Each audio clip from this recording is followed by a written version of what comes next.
సాయి కృష్ణను దారుణంగా హత్య చేసింది ఒక పోలీస్. అతడికి సహకరించింది మరికొందరు పోలీసులు. ఇదంతా జరిగింది పోలీసు బాస్ కనుసన్నల్లో. మరి అదే కేసును అదే పోలీసులతో విచారణ జరిపిస్తే నిజంగా బాధిత కుటుంబానికి న్యాయం జరుగుతుందా? దర్యాప్తు సక్రమంగా సాగుతుందా? అది అవ్వదుగాక అవ్వదు. అందుకే ఈ కేసులో మొదటి నుంచి వినిపిస్తున్న ఒకే ఒక్క demand CBI enquiry. YS Jagan అయినా ఇప్పుడు సాయి కృష్ణ తల్లైనా వినిపిస్తున్న ఒకే ఒక్క డిమాండ్ సిబిఐ ఎంక్వైరీ. రిమాండ్ రిపోర్ట్తోనే సిట్ దర్యాప్తులో డొల్లతనం పూర్తిగా బయటపడింది. పేరుకే అది రిమాండ్ రిపోర్ట్. అందులో ఏ ఒక్క అంశంపైన ఏ ఒక్క విషయంపైన ఎలాంటి స్పష్టత లేదు. ఈ కేసుపై వందల ప్రశ్నలు వినిపిస్తున్నా ఏ ఒక్క ప్రశ్నకు ఆ రిమాండ్ రిపోర్ట్ సమాధానం ఇవ్వలేకపోయింది. అసలు ఆ రిమాండ్ రిపోర్టులో ఏముంది? సిట్ విచారణ ఎందుకు దారి తప్పుతోంది? విజయవాడ సిపి రాజశేఖర బాబు పాత్రపై విచారణ జరగదా? దోషులను శాశ్వతంగా ఈ కేసు నుంచి తప్పించాలన్నదే పోలీసుల లక్ష్యమా? ఈ నెల 29న హైకోర్టుకు పోలీసులు ఏం చెబుతారు? అటు వారంలో ఎన్హెచ్ఆర్సీకి ఎలాంటి నివేదిక ఇస్తారు? సాయి కృష్ణ తల్లి ఫిర్యాదు చేసిన 45 రోజులకు కానీ కేసు నమోదు చేయలేదు. ముందు పట్టించుకోలేదు, ఆ తరువాత బెదిరించారు, చివరకు బేరసారాలకు దిగారు. అప్పటికీ బాధిత కుటుంబం లొంగకుండా తమ పోరాటం కొనసాగించడంతో విషయం మీడియాలో రావడంతో తప్పనిసరి పరిస్థితుల్లో కేసు నమోదు చేశారు. ఆధారాలు చెరిపేయడానికి, సాక్షులను బెదిరించడానికి వీలైనంత సమయం ఇచ్చారు. ఎఫ్ఐఆర్ నమోదు చేసిన 5 రోజులకు కానీ సిఐ నాగరాజును అరెస్టు చేయలేదంటే సిట్ దర్యాప్తు ఎంత పారదర్శకంగా ఉందో చెప్పేయచ్చు.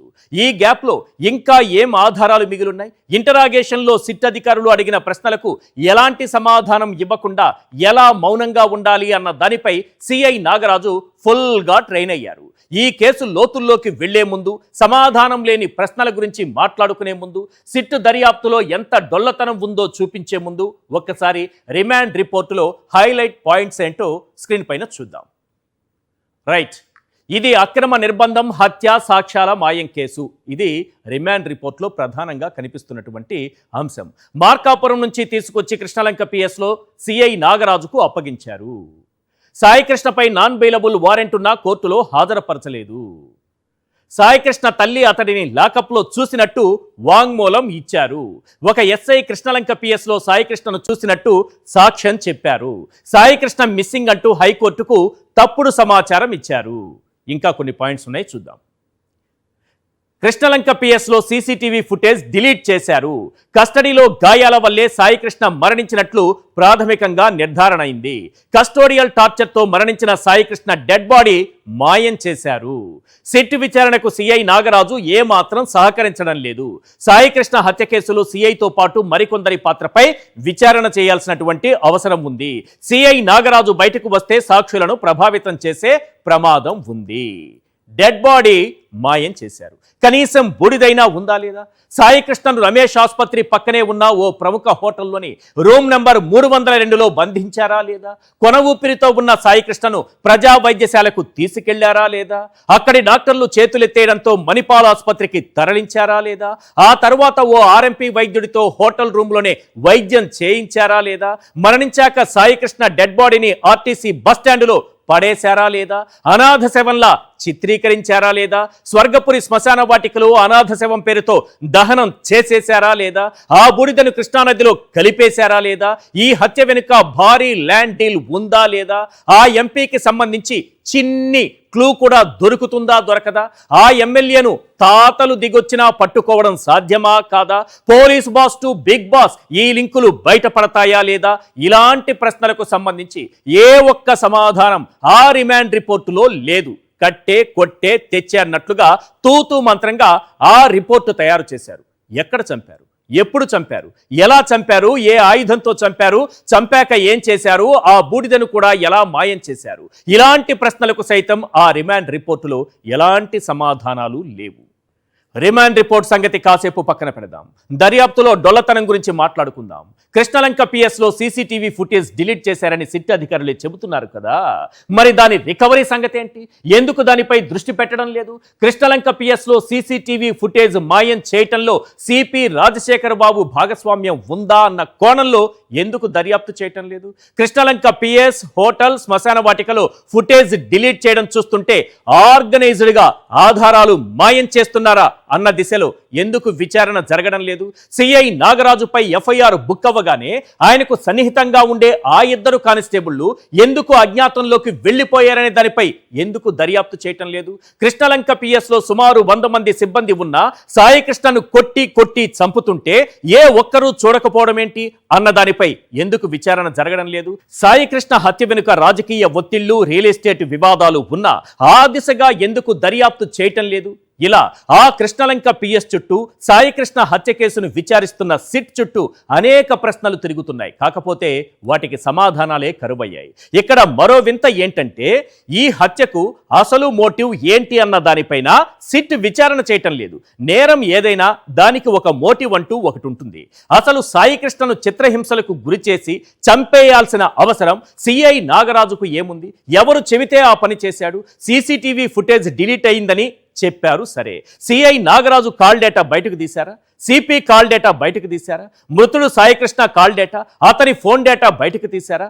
ఏదీ లేదు.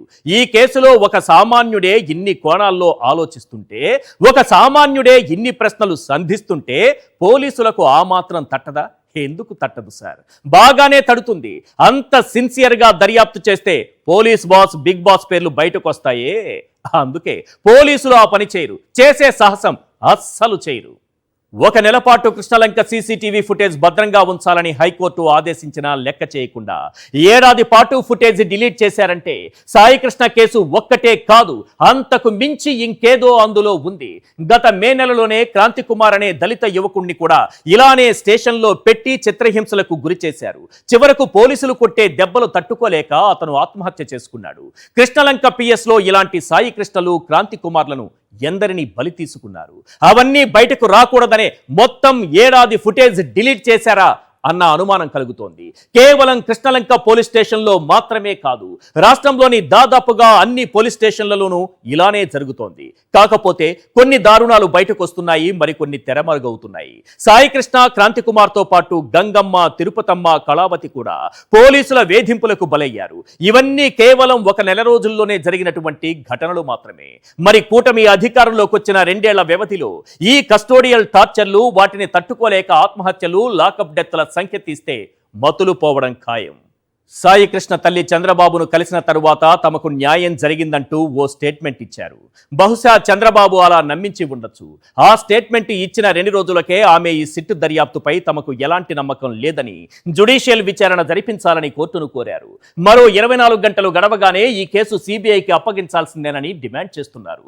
కోర్టును కూడా అభ్యర్థించారు. తన కుమారుడి అదృశ్యం గురించి సిపికి తెలుసునని, సాయి కృష్ణ లేడని తెలిసినా 40 రోజుల పాటు ఎలాంటి యాక్షన్ తీసుకోలేదన్న సంచలన విషయాన్ని బయటపెట్టారు. తాను ఫిర్యాదు చేసిన 45 రోజులకు కానీ కేసు నమోదు చేయలేదని అన్నారు. సాయి కృష్ణ తల్లి చెబుతున్నది చూస్తుంటే ఈ కేసులో ఉన్నతాధికారుల పాత్ర స్పష్టంగా బయటపడుతోంది.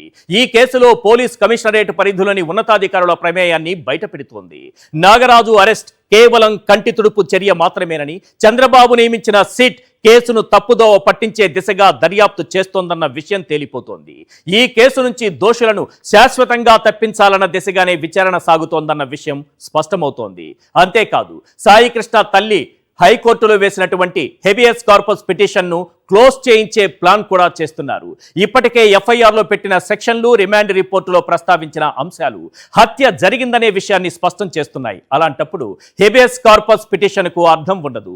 హత్య కేసును దర్యాప్తు చేస్తున్నామని చెప్పి ఏళ్లకు ఏళ్లు లాగుతారు. అందుకే సాయి కృష్ణ తల్లి సిబిఐ దర్యాప్తు కోరుతూ అనుబంధ పిటిషన్ వేశారు. మరోవైపు రక్షకులే భక్షకులుగా మారి ప్రాణాలు తీస్తారా అంటూ ఎన్హెచ్ఆర్సీ తీవ్ర ఆగ్రహం వ్యక్తం చేసింది. సాయి కృష్ణ హత్య కేసులో ఓ వారంలోగా సమగ్ర నివేదిక ఇవ్వాలని డీజీపీ, విజయవాడ సిపిలకు నోటీసులు ఇచ్చింది. ఇక ఈ కేసులో మరో వాదన కూడా తెరపైకి వచ్చింది. సాయి కృష్ణను రహస్యంగా తీసుకెళ్లి చిత్రహింసలు పెట్టి దారుణంగా చంపేసి బూడిదతో సహా సాక్ష్యాధారాలు లేకుండా సీసీటీవీ ఫుటేజీలు మాయం చేసిన తరువాత చంద్రబాబు బాధిత కుటుంబాన్ని పిలిపించుకుని మాట్లాడారు. లీగల్ టెర్మినాలజీతో చెప్పాలంటే ఇది తప్పు అని న్యాయ నిపుణులు చెబుతున్నారు. అది ఎలా అంటే, ఇప్పుడు కోర్టులో జరుగుతున్న కేసేంటి? సాయి కృష్ణ తల్లి Vijayalakshmi versus state of Andhra Pradesh. అర్థం కాలేదా? ఇంకాస్త వివరంగా చెబుతాను వినండి. పోలీసు వ్యవస్థ ప్రభుత్వంలో అంతర్భాగమే కదా, మరి సాయి కృష్ణ తల్లి పోరాటం ప్రభుత్వం మీదనే కదా. అలాంటప్పుడు బాధిత కుటుంబాన్ని పిలిపించుకుని సీఎం మాట్లాడకూడదు. పోనీ మాట్లాడారు.